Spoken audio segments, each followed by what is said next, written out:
You can't imagine the look on somebody's face when they've just been given the pot of gold. That's what it's like for them. They were crying with joy.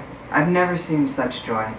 And it's because they love their children so much and they want to do what they can, but they only can do so much, right? So you get this school where they can receive nutrition, where they can receive therapy, where they can have a community to learn. And these families were just blown away. They're all so dedicated and so thankful.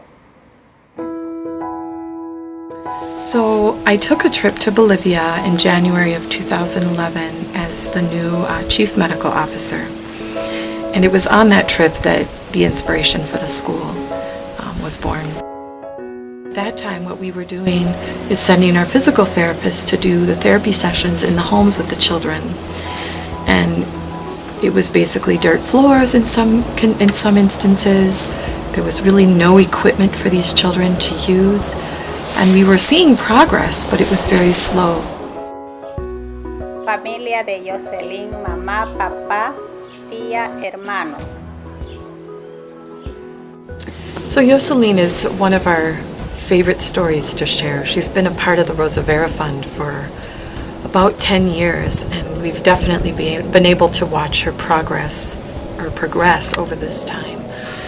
When Jonathan first met her, actually, she was a small child, very small child, could not walk or talk. She basically was dragging herself, trying to crawl around on the floor in her home. And they kept her in this one room during the day because both parents had to work. Jocelyn has been a patient on the Rosa Vera Fund for at least the last 9 years, I think.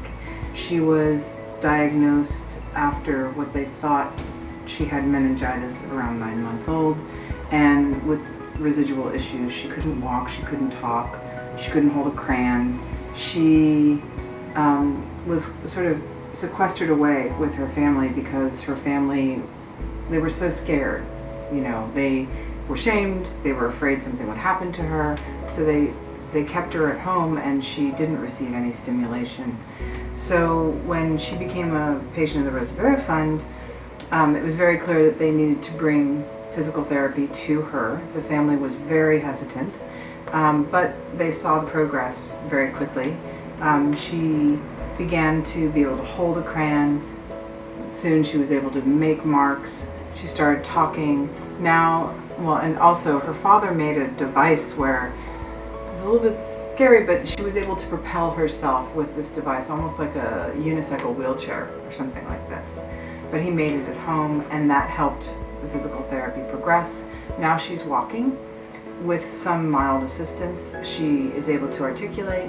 She loves going to La Escuelita because she's with other children and she gets much more social stimulation and she's learning from them. Not only are the children of La Escuelita now receiving the therapy and nutrition and education that they need to really reach their full potential as human beings, but we're also seeing changes in the community that they live.